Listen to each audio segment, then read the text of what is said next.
This is the Intelligent Human Voice Podcast Network. I'm your host, the PatMan, from the Bay to LA and beyond. Hope you're having a great time this holiday season, going into the holiday season of Christmas and Hanukkah and the New Year's. I'm just happy it's a new year. It's going into a new year. Tonight we're talking about sugar sensitivity.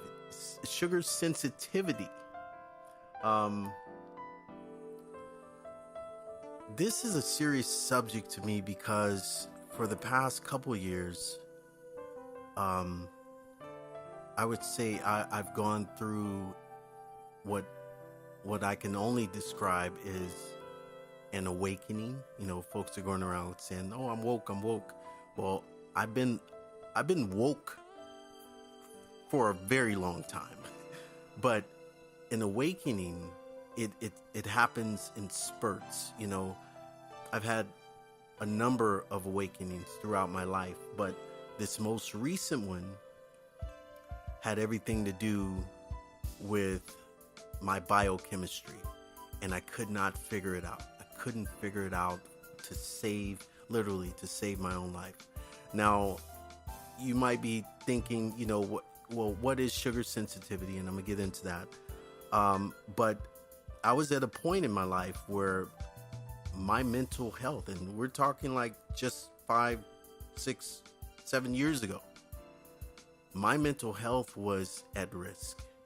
And it's how do I describe the feeling? Anger. All right, there it is. Anger, depression, swing modes.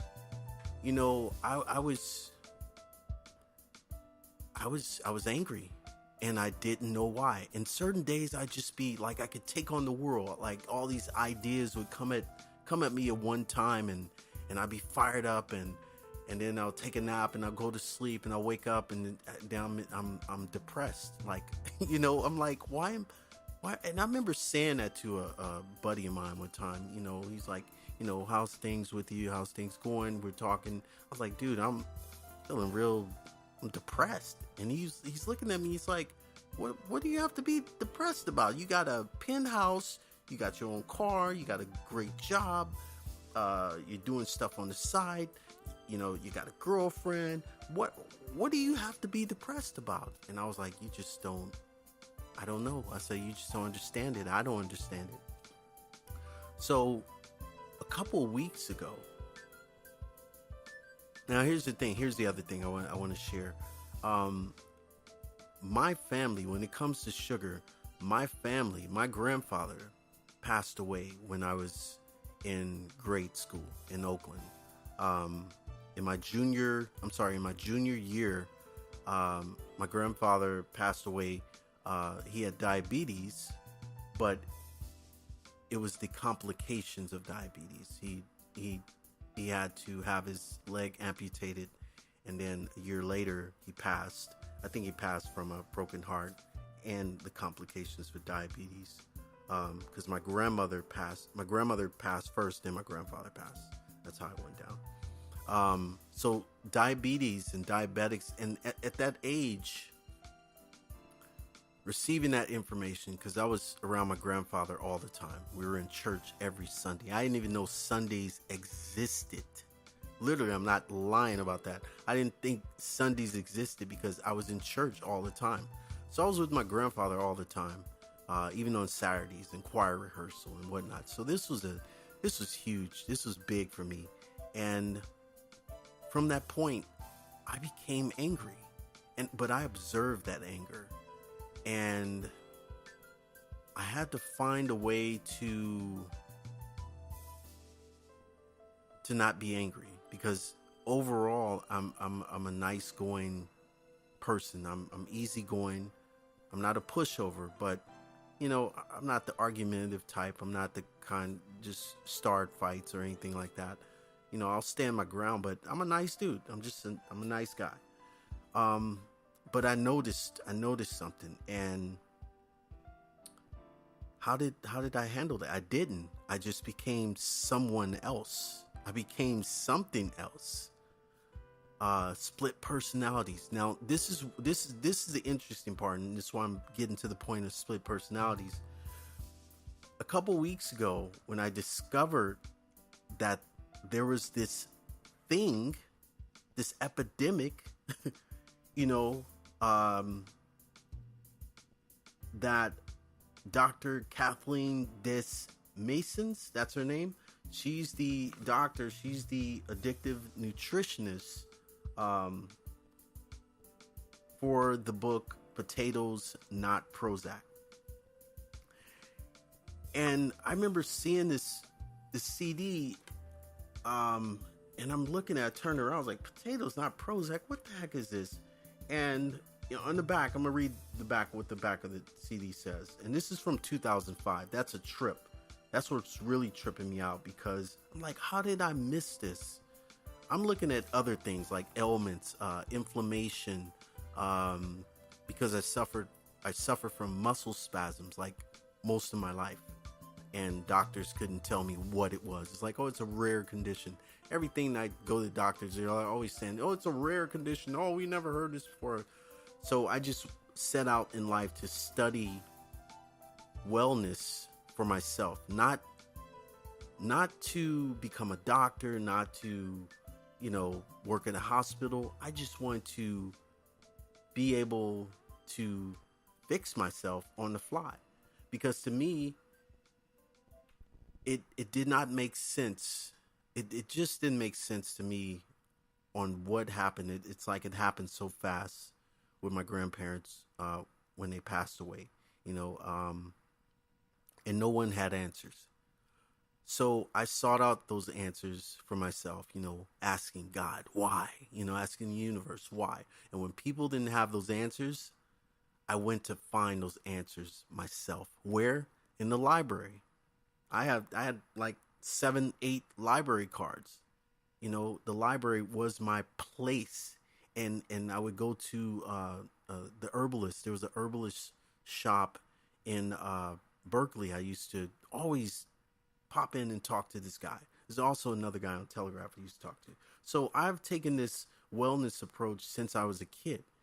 Now I'm in my late 40s, and I'm just discovering. I've watched my sugar levels and stuff like that, but I didn't know the effects that our bodies take on with processed food and sugar. And truth be told, I probably wouldn't have known, and these doctors would know, and no one else would know, because they weren't looking at it. This one doctor, let me turn this one on to you, Dr. Sarah Gottfried. And this is what she talks about. She says, over a decade ago, critics were talking about, they were skeptical that sugar can be addictive. I call bull on that, because come on, man, it's cheap. You put it in everything. I challenge you right now, if you're listening to this podcast, to go into your cabinet, go into your refrigerator, and check every label of everything. You're going to see sugar is right there. Sugar is right there. Some kind of form of processed sugar. And now, and this came into place just this year, the FDA now, products have to indicate added sugar. Now I have to look back in to my notes and see what that means. But in addition to saying how much sugar is in your product, you also have to put added sugar. So, 25, 33 grams for a Snicker bar, you might be in the sugar coma. You eat 2-3, and I've seen this happen. But let me go back to what I'm jumping all over the place because I'm excited. I'm excited because I've been, when I started listening to the CD, it was sitting there for a while. I was still going through, I was unpacking stuff, packing stuff, throwing things out. And I was like, oh yeah, yeah, I remember this potatoes and Prozac. Now, what is she talking about? Let me read what she says on the back of the CD. Have you ever wondered why you can't seem to say no to fattening foods, alcohol, or troubling behaviors like overspending and overworking? The answer is not that you're lazy, self indulgent, or undisciplined. The problem lies in your biochemistry.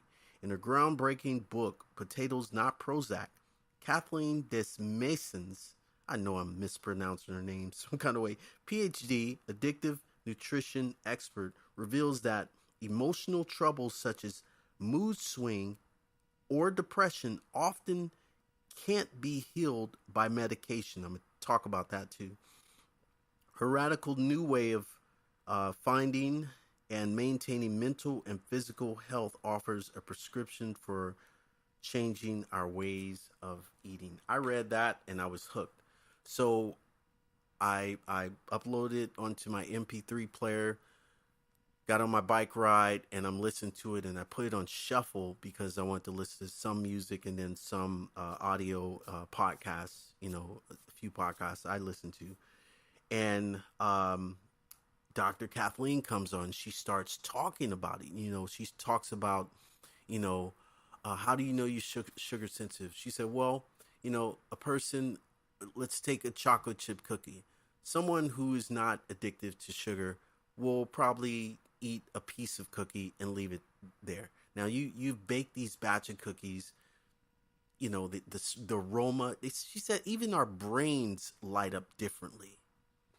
She's like, someone who's not addicted to sugar will see this cookie and probably eat a bite of it and leave the rest of it, you know, on the counter. She's like, someone's that's sugar sensitive and it's just in your blood that you get excited about sugar and cookies and snacks and ice cream.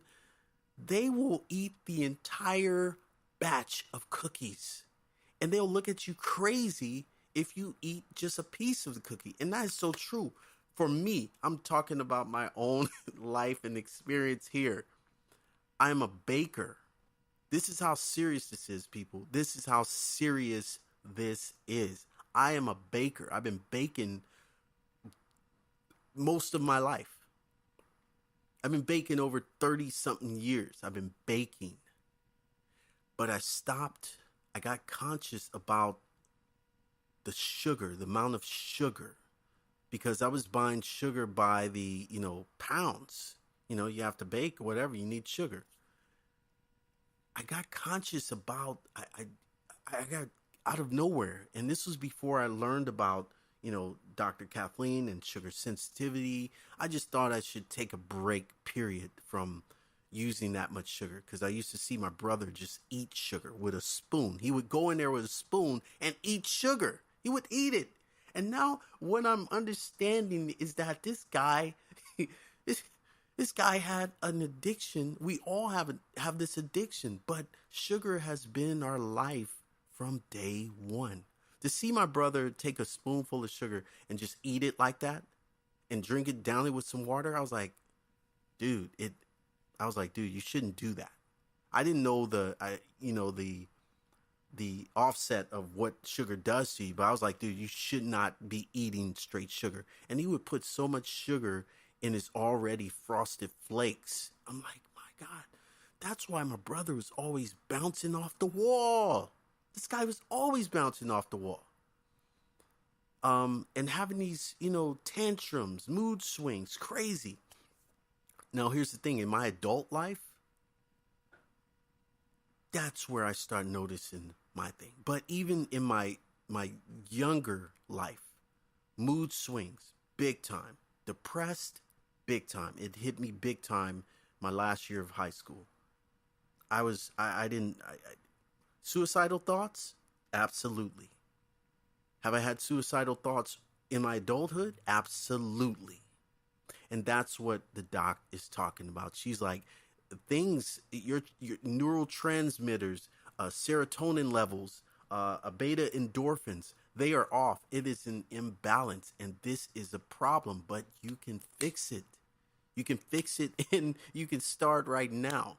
So I know the music stopped, but that was my cue to say that I'm over 10 minutes. And I have some content I want to turn you on to, because I don't want you to take my word for any of this. I don't want you to ever take my word for stuff. Just, this is my experience, my life, my truth, and I love the research. When I latch on to something that really interests me, I go deep. I go to libraries, I go online, I talk to people, I have folks on the show. I'm always interested in wellness and our well-being, because if at the end of the day, I don't care how much money you have, and you know this because you've seen it in pop stars dying with billions of dollars, but they're dead and their health is gone. But at the end of the day, if you don't have your health, what do you have? Why have all the money in the world and you're sick? If you know you can fix it without your doctor's help, because your doctor's not going to give you a diet plan. He'll just, he's going to give you medication. But what she's saying, what the doc here is saying, no, you can do this without, prescription, because prescription is not going to help you. It's a placebo. It's telling your brain that, yeah, we're going to fix this, but the pain doesn't go away. So I gave you a lot in 16 minutes, but I'm going to give you some more stuff. Yeah. If even if this information isn't for you, I'm sure it's for someone you know.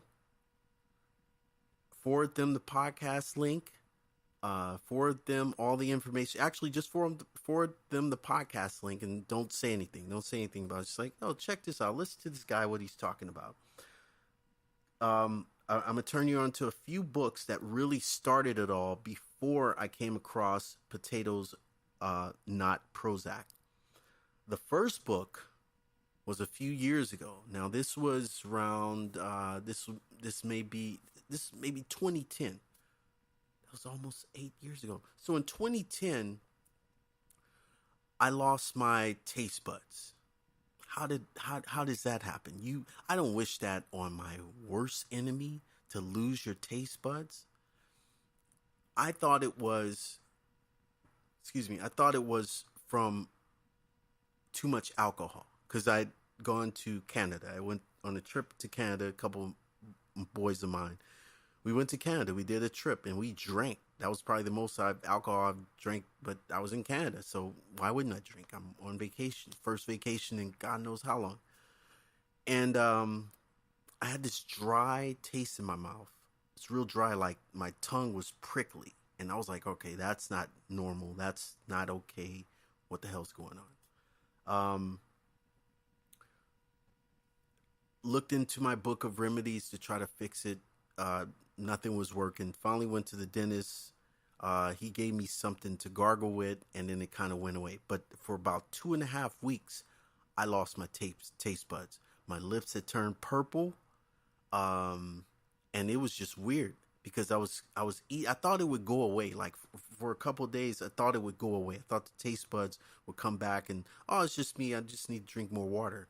But as I was eating my food, I'm like, I can't taste anything. This is worthless. This is pointless. I'm spending money on food to cook, and I'm cooking my best meal, and I can't taste it. The worst ever. What caused it? A toothpaste. A name brand toothpaste caused it. I tracked it back to figure that's what it was, because I hadn't used that box of toothpaste the whole time until the last day before I left Canada. And when I got home, I started using it again, and I was like, oh, this didn't happen prior, because I was using my boy's toothpaste. Anyway, lost my taste buds. When I got my taste buds back, I was so annoyed and pissed off that everything in my cabinet, my medicine cabinet, that I couldn't pronounce, I threw it away. Talking about the lotions, the body wash, all this stuff that has to do with our bodies and everything, our mental capacity, everything. Because if you look on some of those toothpaste boxes, it'll say, hey, if you swallow, you better call poison control. Now, if you're brushing your teeth with something that you have to call poison control. They tell you don't swallow it, but call poison control? Come on, yo. What kind of world, what kind of sick world or sick people are creating stuff which you have to brush your teeth and call poison control if you accidentally swallow it? I'm just saying. I'm not just saying. So that led to me purchasing and buying more of my products at Whole Foods. And then I discovered another store, I think it's called Erewhon, right here in LA. Naturopathic products, holistic. I went deep. I started buying into all this. But the weirdest thing that happened was that through my searching online to better myself, to fix myself, to heal myself, I kept coming across this face of this old black man. And I was like, who is this dude? He keeps popping up every time I'm searching for something under wellness. So I finally click on this guy's a link on YouTube, and I'm not kidding you. I'm watching this video. He's like sitting in his I couldn't tell if it was his backyard or, yeah, I think it was his backyard. Old black dude, looked like he could be my uncle. He had to be like, I think he was like 95 or something like that. It's an old black dude. And I was like, who is this dude? He looks like you say, he looks like somebody's uncle. And he's talking to me, and he's got this accent. And he's like, brother, you know, if someone, what'd he say? He said, if someone is trying to feed you sugar, they are trying to kill you. And I sat back in my chair. I remember sitting back in my chair like, what is he talking about? And he goes into it. He talks about inflammation. He talks about how sugar, the history of sugar, how slaves, had to, the whole slave trade and sugar trade. And he goes into how to fix it. I was like, what?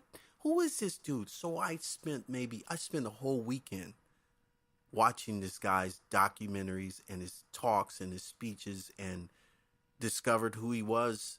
Dr. Sebi. I'm talking about Dr. Sebi. Look him up. Sebi. He got killed a couple years ago. And I said killed. This guy went into another country, didn't come out, but he was trying to heal the world. And they offed him. He has a facility here in Los Angeles.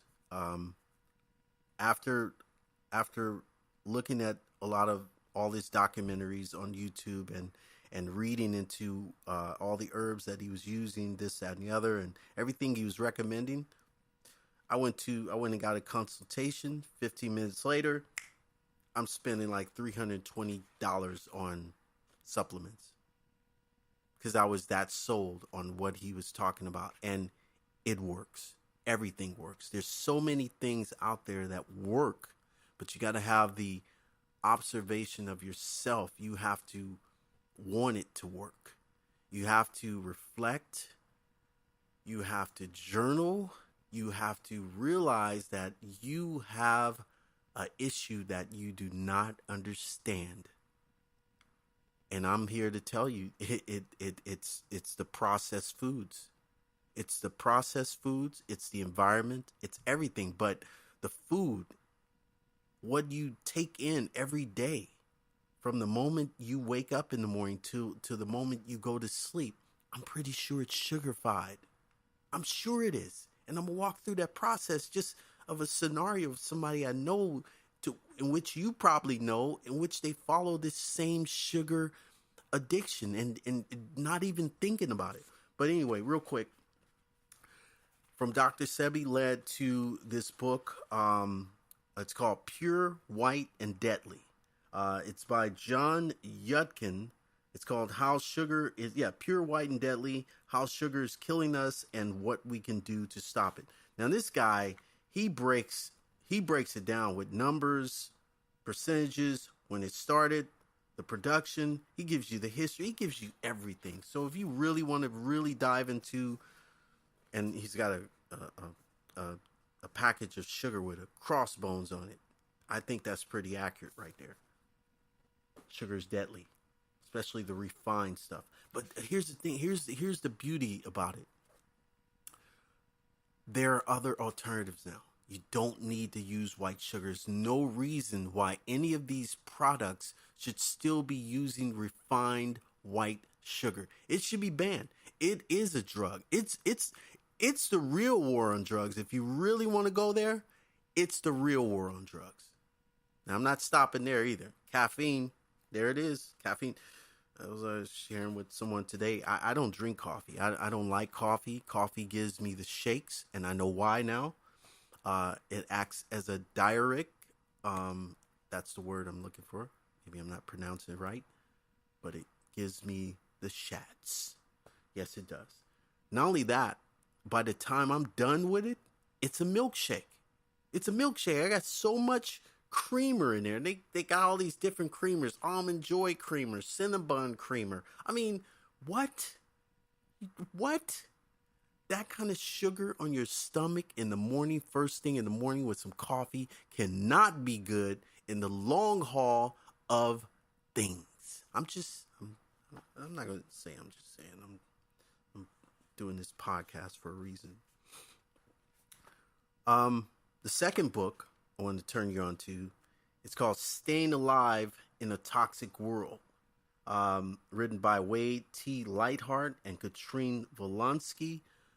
I am friends with Katrine on Facebook, on a Facebook group. I actually follow a lot of her webinars and whatnot. Really insightful book. You really want to check this book out. It's going to help you. Here's another book. Oh, gosh, man. So, I mean, I've had time. I'm a single man with no kids, my own penthouse, my own business, do what I want to do. And I got time to research. You don't hear any dogs barking, right? No dogs barking? Not yet, but there's a dog in the hallway that barks all the time. Here's another book. I'm on the, I'm driving home from work, and I'm listening to NPR. I love NPR. And they're talking about this book about, doctors in the workforce and how, we're not getting the attention that we should be getting as patients.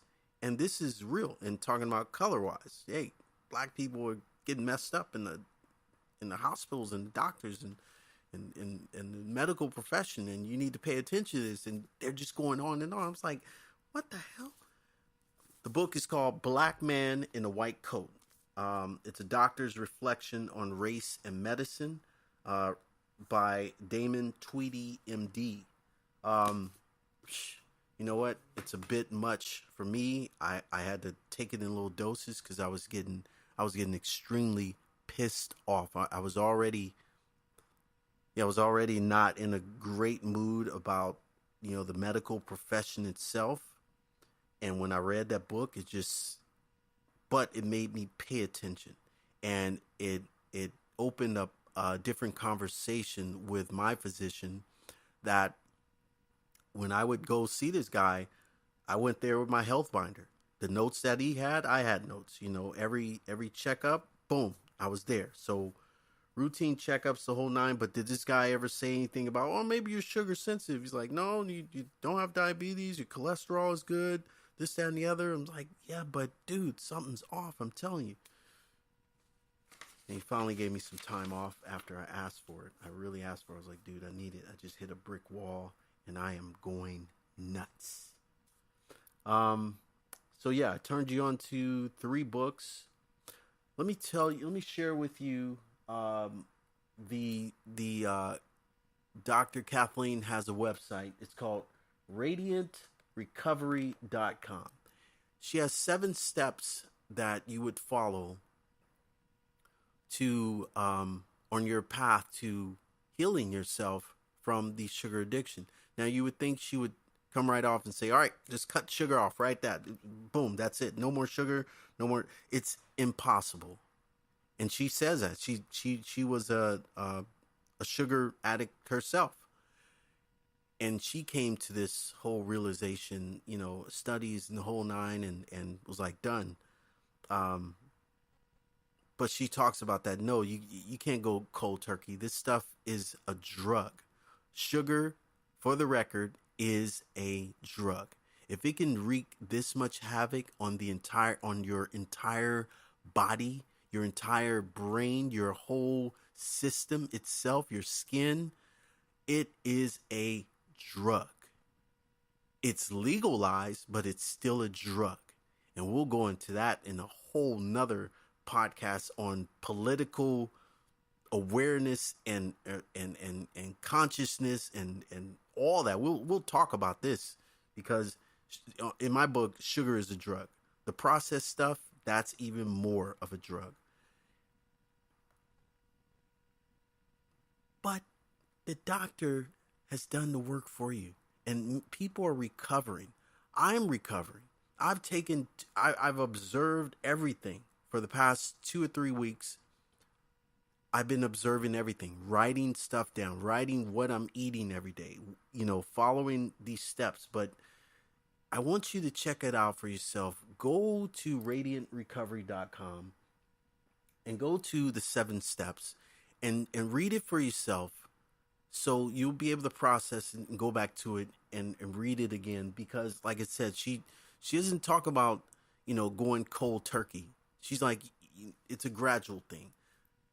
With the sugar thing, that's the last thing she talks about in the steps. So read it for yourself, and I think you'll be on a road to recovery just like I am. And like I said, if not for you, someone else can benefit from this information, because we're a sugar society. And is it affecting people in a way of mental disorders? Absolutely. Anger? Absolutely. Violence? Absolutely. Have you ever seen a kid in a store going crazy with his parents? Have you ever seen kids after cupcakes? I have. I don't have children, but I worked at a school where parents would bring the cupcakes for the birthday parties that they would have, and I would see these kids. It blew my mind. It's like, look at this. Sugar really does. What?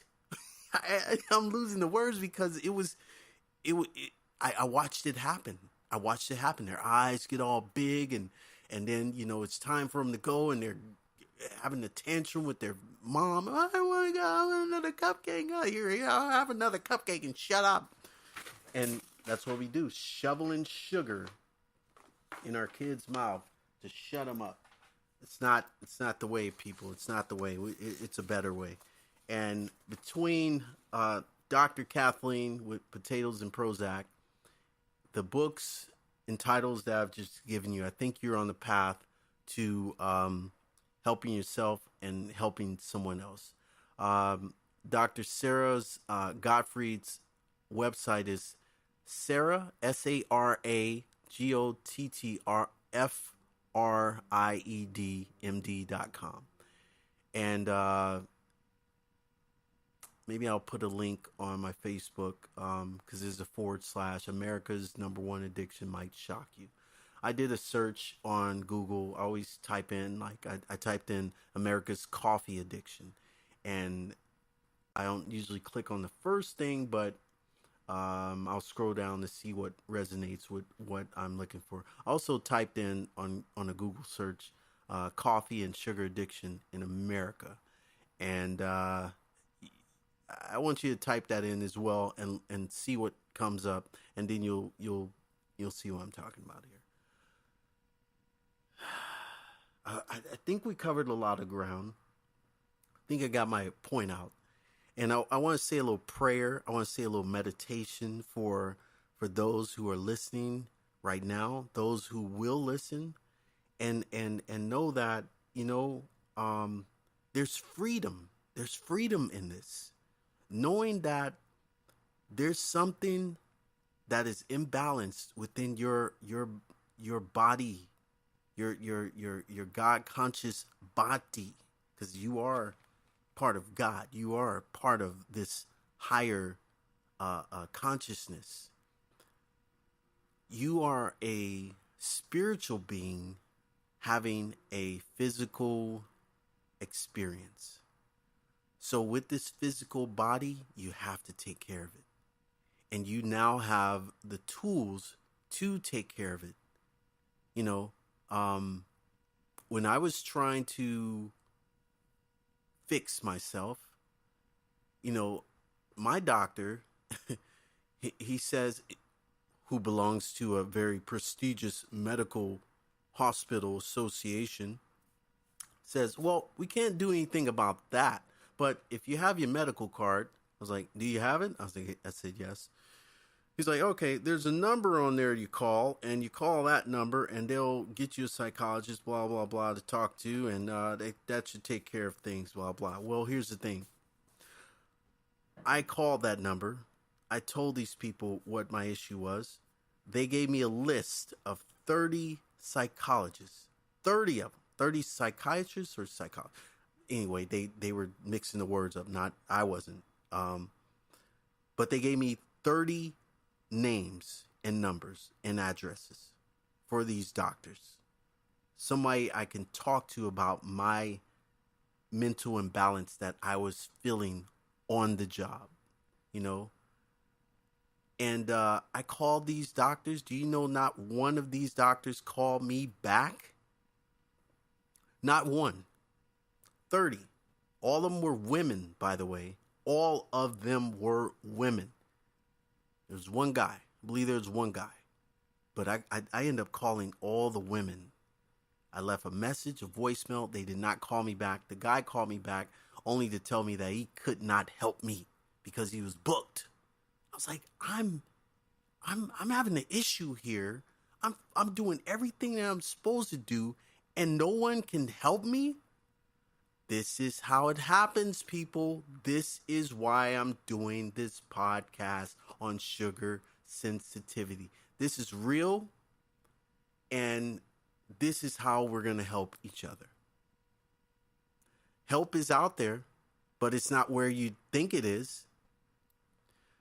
So I offer this prayer for you, if you're listening to this podcast, that, you know, go easy on yourself.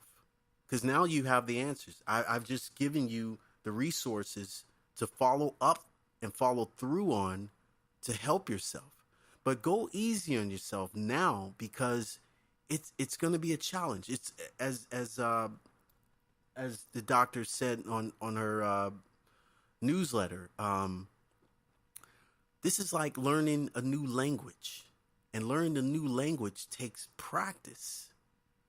And even for myself, I can't eat the stuff that I've been eating all this time. Now that I know, once you know, that's pretty much it. How do you unknow? You can't unknow what you know now. But now that I know that, you know, the neurotransmitters and the endorphin and how this works with my brain imbalance, I know about all this stuff, but I'm like, wow, I didn't know sugar did that. I knew it did something, but I did, and I'm a creative person, so I got to protect my brain. Come on, I got to protect everything. But more importantly, the most important component in the human body, the brain, the heart, of course, the heart is first, but the brain itself, it functions. It's your computer. You got to take care of it. And you know, you got to take care of it. And if you think that the plant is going to be your only way of fixing yourself, I'm talking those folks who think weed is, or CBD or THC is the end all. No, that's something else. I'll talk about that in a whole nother podcast. But you know what? I've given you the steps. I hope it works. I pray that it works for you, because it is working for me. And it's baby steps. So go easy on yourself. You know, be observant. I say, even though the information I've given you, Dr. Gottfried, she has a 10 step. She said, no, actually, she said 10 days. In 10 days, you can turn your entire life around. Dr. Kathleen says that 7 steps. However many days that I would say in 7 days you can actually start the process. You can start today. You can start tomorrow. By New Year's, you're good. You're coming into the New Year's awesome. You know what I mean? You have to avoid all the drinking alcohol because that's instant sugar. It explains why I'm a cheap date because 2 glasses of wine, I'm done.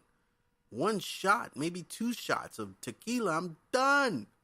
I'm a cheap date.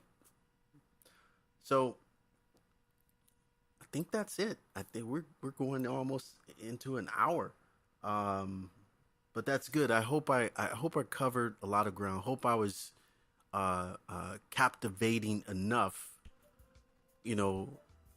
for you to listen to this vital information because it's helping me, and I want to help a lot of people. I want to help millions of people, and I think these are some of the awesome steps. Maybe we'll come back to it. Have one of you guys on my podcast show to talk about the steps you've taken to rid yourself of sugar addiction, of being a sugar sensitive person, because it started from the womb. And who knows, my grandfather, now I stopped right there with my grandfather. I said, my grandfather had diabetes, but who's to say that his grandfather didn't have, or his father didn't have diabetes, or his father wasn't sugar sensitive? How long has this been going on? Seriously, people. I don't know how long it's been going on. I know it's been going on long enough, and we got to do something about it. This has been the Intelligent Human Voice Podcast Network. I'm your host, the PatMan. We've been talking about sugar. Go drink some green tea. You'll be all right. On the next podcast, I don't know what I'm going to talk about. I'll write it out first, though. I'll script it out. Peace, love. Have a happy holiday. And steer yourself away from the sugar. Maybe I'll create some recipes for you on the next show. And give you some alternatives to not using refined white sugar or brown sugar, because sugar is sugar. But the coconut palm sugar is low glycemic. It tastes just as good. You can't even really tell the difference. I make cookies for my grandmother and my mom's, and I use coconut palm sugar. I don't use the Splendid stuff because I don't trust it. I use the coconut palm sugar. Another sugar is okay that is okay for some baking is rice syrup or maple syrup. After a while, it's the spikes of the white refined sugar that really gets to you, that really gives you that crash, that high feeling. That means you're high all day long, and who wants to be high all day long? Yeah, think about that. Sugar in the morning, sugar at night, sugar in the evening, sugar for lunch, sugar for breakfast. And then you jump on the computer to be drowned in Wi-Fi connections. We'll talk about that at some other time too, because the technology is messing us up just as much. Anyway, it's an awesome Friday, Saturday. Hang out, do something nice for yourself, and I'll see you next time. Peace, love, and soul.